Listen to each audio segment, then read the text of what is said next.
El Señor esté con ustedes. Y con su espíritu. Proclamación del Santo Evangelio según San Mateo. Gloria a ti, Señor. Por la señal de la Santa Cruz de nuestros enemigos, líbranos, Señor Dios nuestro, en el nombre del Padre, del Hijo y del Espíritu Santo. Amén. Amén. En aquel tiempo le presentaron unos niños a Jesús para que les impusiera las manos y orase. Pero los discípulos los regañaban. Jesús les dijo: déjenlos, no impidan a los niños acercarse a mí. De los que son como ellos es el reino de los cielos. Les impuso las manos y se marchó de allí. Palabra del Señor. Gloria a ti, Señor Jesús. Bueno, hijos, dos mensajes muy especiales. El primero, de la lectura de la profecía de Ezequiel.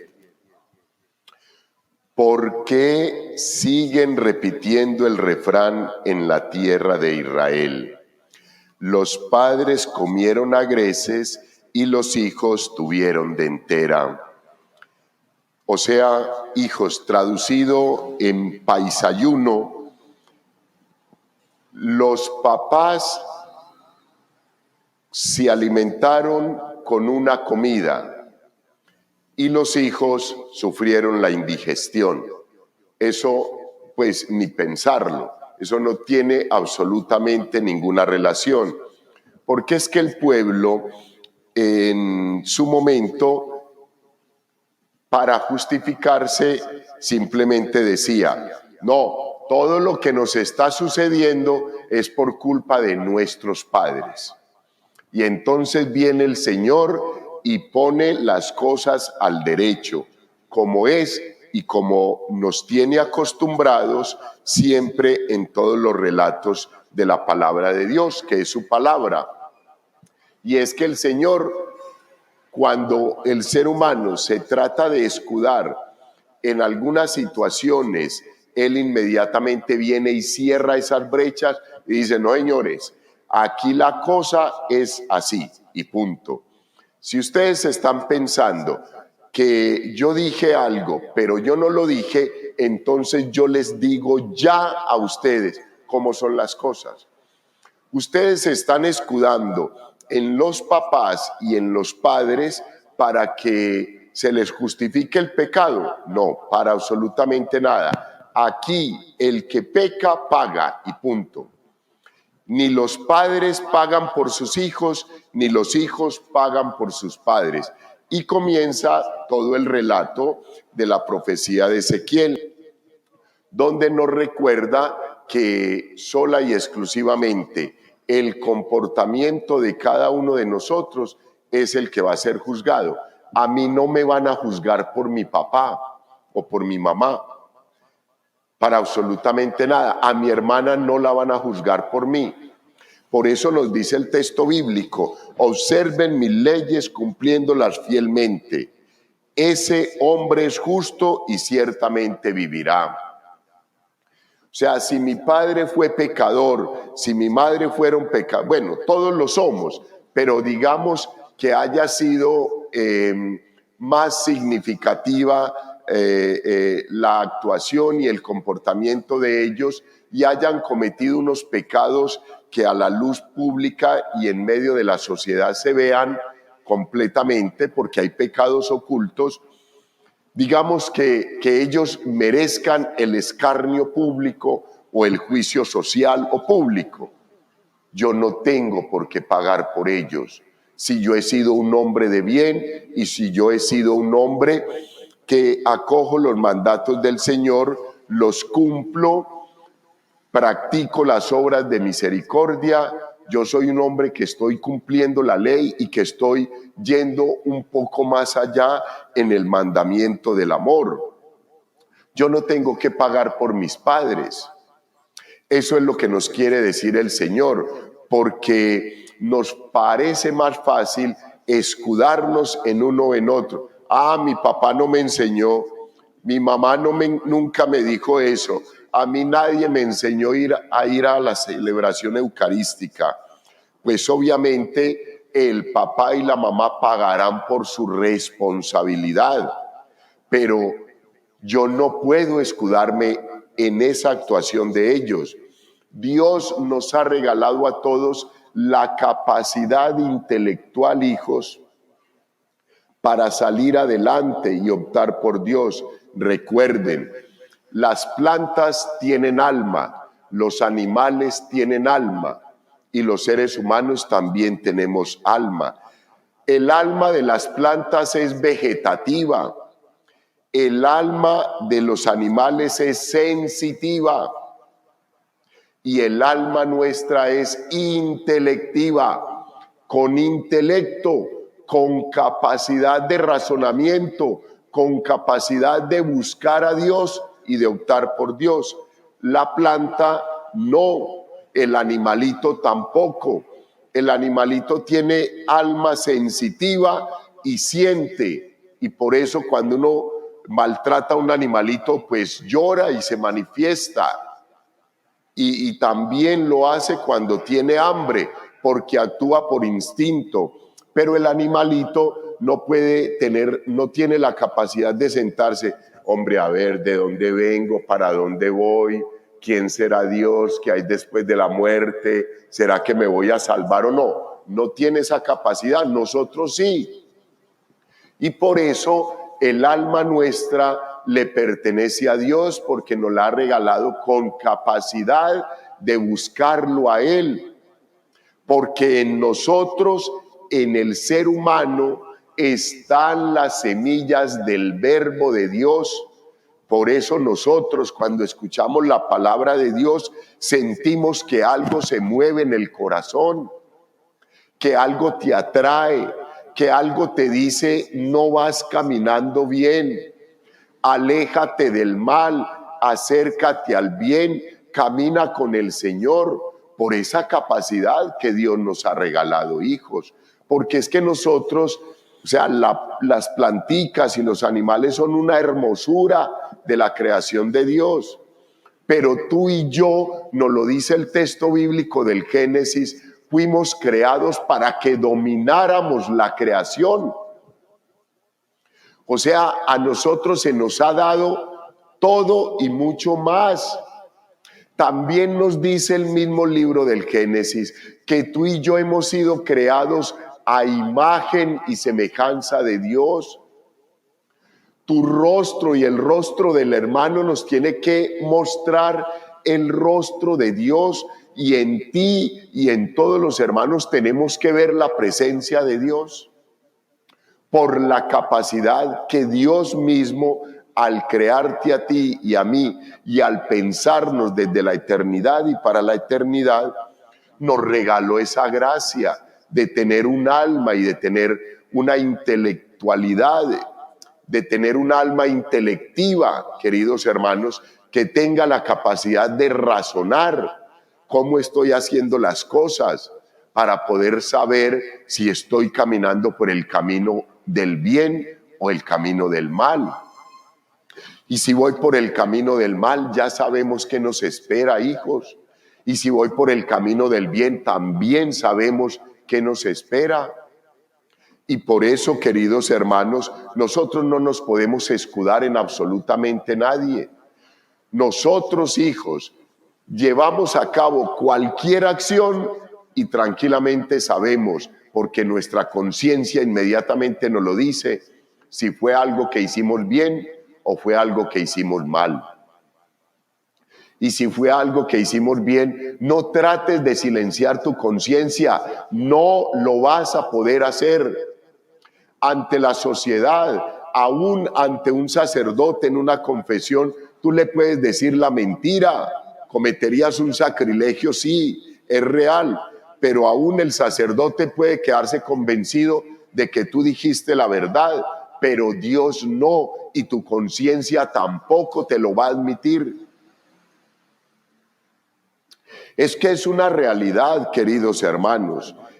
Nuestro escritor Gabriel García Márquez decía: no hay nada que pese más en la conciencia que un muerto allí alojado.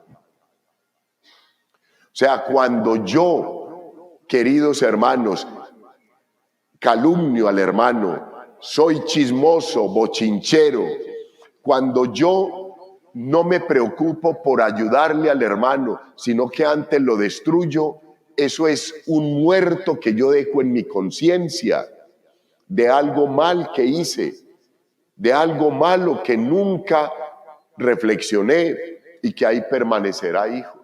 ¿Cuándo te vas a confesar de eso? Nadie te va a juzgar porque está en tu conciencia y solamente lo conoce Dios y tú, no más.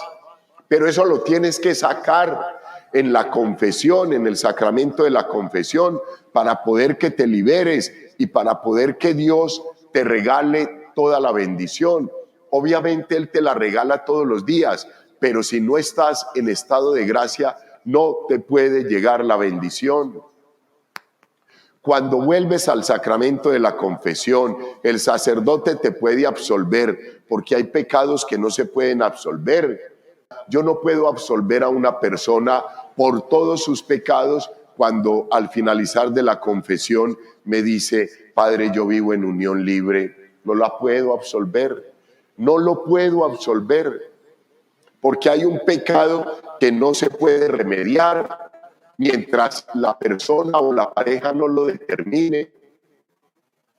Entonces yo no puedo decir en la confesión: bueno, entonces te voy a perdonar este pecado y estos otros no, porque cuando yo perdono las faltas, Cristo te purifica y es por Él que te lo puedo hacer, que lo puedo perdonar, y eso te daría pie para que vengas a recibir la Santa Comunión. Pero si hay un pecado que no se puede perdonar, pues no puedes recibir la Santa Comunión. Por eso el llamado especial de la palabra de Dios hoy, hijos, es a que revisemos nuestra vida, que dejemos de estarnos escudando en la esposa, en los papás, o en la esposa, o en los hijos, o en los hermanos, o en los que me rodean. Como mi jefe es malo, entonces yo también soy malo. Eso no tiene razón de ser en un ser humano creado por amor, para la eternidad, infinitamente feliz y con capacidad de determinar si está bien o está mal. Padre, es que yo estoy en una empresa y en esa empresa se cometen actos de corrupción. ¿Qué hago? ¿Me quedo o me voy? Decida. ¿Yo cómo le voy a decir eso? Pues sí te lo puedo decir, pero ¿y si mañana o pasado mañana no me encuentras a mí? ¿No tienes la capacidad de determinar qué es lo bueno y qué es lo malo? Tú tienes que poner a funcionar los talentos que el Señor a todos nos dio. A todos nos dio carismas y talentos. Y aquella niña, ¿por qué canta? Y yo, ¿por qué no? Pues porque no has puesto en funcionamiento el talento que Dios te dio. Si comienzas a perfeccionar el canto, un día vas a cantar igual que ella, o lo vas a superar, o la vas a superar y punto. Pero Dios a todos nos dio carismas, dones, talentos. Yo no sé si tú los enterraste o no. Hay que ir a sacarlos de allá. A la edad que tengas, los sacas de allá y los pones a funcionar. Te van a pedir cuentas por esos talentos que tienes enterrados. Entonces, queridos hermanos, si la situación es de ese tamaño, nosotros no tenemos que estar escudándonos en nadie. No, es que el Señor le dio más bendiciones a fulanita que a mí. Para nada. Las mismas bendiciones que Dios le dio a una persona se las dio a la otra y nos las dio a todos. ¿Qué hiciste con las tuyas? Fue que esta persona se sentó y descubrió que había recibido unas bendiciones de Dios y las puso a funcionar. Y tú nunca te has desgastado. No, yo estoy bien aquí, yo no me voy a desacomodar. Qué pereza madrugar, qué pereza salir a trabajar, qué pereza, qué pereza. a mí que me llegue todo acá, pues ahí te van a encontrar con los talentos enterrados y por eso te van a juzgar. Pero igual, las bendiciones que le dio al vecino nos las ha dado a nosotros y le dio a la familia y le dio a mi hermana, a mi padre, a mi madre. ¿Qué hicieron ellos con las bendiciones? Yo no sé. Ellos tendrán que responder. ¿Qué estoy haciendo yo con mis bendiciones? Eso es lo que yo tengo que tener claro y lo que yo le voy a soportar al Señor y por lo que a mí me van a tomar juicio. Y recuerden muy bien, queridos hermanos, que al atardecer de la vida te examinarán en el amor. No es ay padre, pues entonces esperemos que lleguen las 5 de la tarde. No, se refiere el texto bíblico a que cuando ya vayas declinando tu vida, cuando ya llegue el momento del ocaso, cuando ya tu vida se apague, te van a examinar en el amor. El amor que hayas dado y el amor que hayas dejado de dar. Por eso mi insistencia, queridos hermanos, siempre, en todo momento, ese pecado que nos cuesta confesar, ese pecado del que nunca nos examinamos, del que nunca nos confesamos. ¿Cuánto bien he tenido al frente de mi vida y no lo he hecho?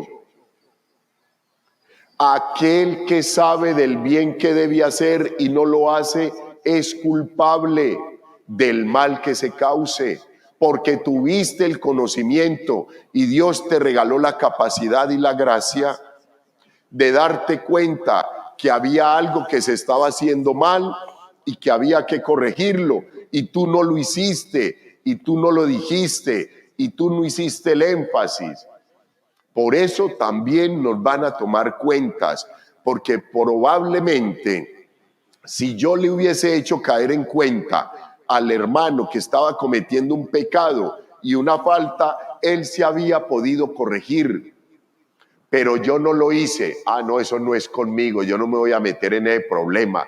Yo, ¿para qué? Yo no quiero problemas con nadie. Además ese man, además esa mujer se van a venir contra mí, entonces yo no quiero absolutamente ningún problema.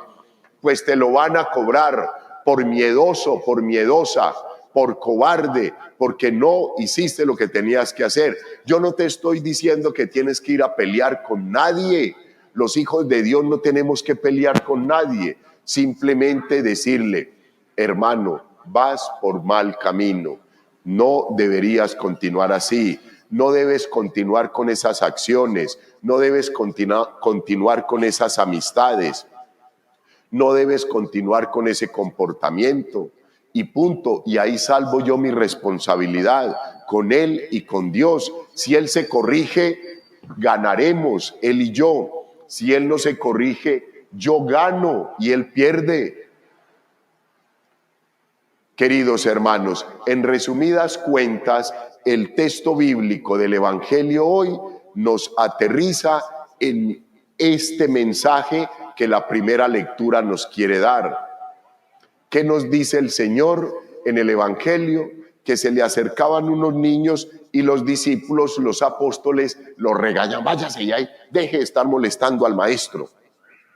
El Señor se da cuenta y los regaña y les dirá, dejen que los niños se acerquen a mí. El reino de los cielos es de los que son como ellos. Hijos, esta semana nos decía que teníamos que volvernos como niños para poder entrar al reino de los cielos. Y hoy nos vuelve a hacer el énfasis. Pues hijos, esta semana les decía y vuelvo y hago énfasis en esto. El Señor no quiere que seamos niños tontos y bobos, para nada.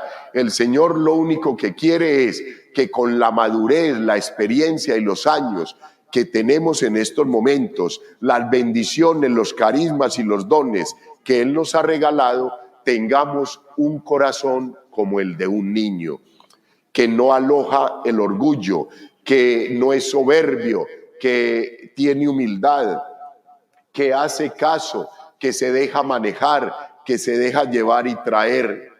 Eso es lo que quiere el Señor. No nos está diciendo que entonces ya tenemos que volver con la voz a como la teníamos cuando éramos niños, no. Y entonces el cabello que desapareció, entonces ya volverlo a tener. No nos está diciendo eso, porque muchas veces, aplicando lo mismo que dice el texto bíblico de la profecía de Ezequiel, nos escudamos, esas bobadas que dice la Biblia, que tenemos que volver a ser como niños. ¿Quién va a volver a ser como niños? ¿Quién? Eso es bobada, es que allá dicen, no, no es así. Eso es volver a lo mismo y escudarnos donde no tenemos argumentos.